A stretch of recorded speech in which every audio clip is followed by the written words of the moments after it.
Habari mwanamichezo na karibu kwenye chaneli yako pendwa kabisa soka. Hii ni Uven TV na hapa unapata taarifa zote zenye ukweli na uhakika kuhusiana na soka la Tanzania, Afrika na dunia kwa ujumla. Na leo ni mchezo wa kukata na shoka, mchezo mkali kweli kweli, ambapo Young Africans wakiwa nyumbani, wakiwa wanatumia dimba la Amaan Complex huko Zanzibar, wataumana na klabu hii ya Morocco AS FAR Rabat ya huko Morocco katika mchuano ama raundi ya kwanza ya mchuano wa CAF Champions League katika hatua ya makundi. Na hivyo basi Young Africans watawakaribisha Waarabu hawa wa Morocco katika dimba la Amaan Stadium hapa Zanzibar. Na hivyo basi mambo yako tayari na kila kitu kipo tayari kwa ajili ya mchuano huu. Na je, wewe una maoni gani? Young Africans atatoboa kweli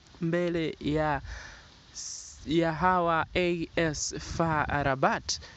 Je, una maoni gani? Young Africans kama atashinda, tupe maoni. Je, Young Africans atashinda kwa goli ngapi? Maana Waarabu wamekuwa wakicheza soka safi na la kuvutia. Hii ni kutokana na uwekezaji wao. Na hivyo basi Young Africans pia katika awamu za hivi karibuni ameweza kuwa kigogo kweli kweli na kuwavimbia Waarabu, hususani kuweza kuwapatia kichapo huko kwao. Na Young Africans ameweza kuweka rekodi ya kuwa timu ambayo imekuwa ikitoa vipigo vingi sana katika michuano hii ya CAF Champions League na CAF Confederation Cup katika ardhi ya ugenini kwa timu zote hususani za Waarabu. Hivi basi tupe maoni.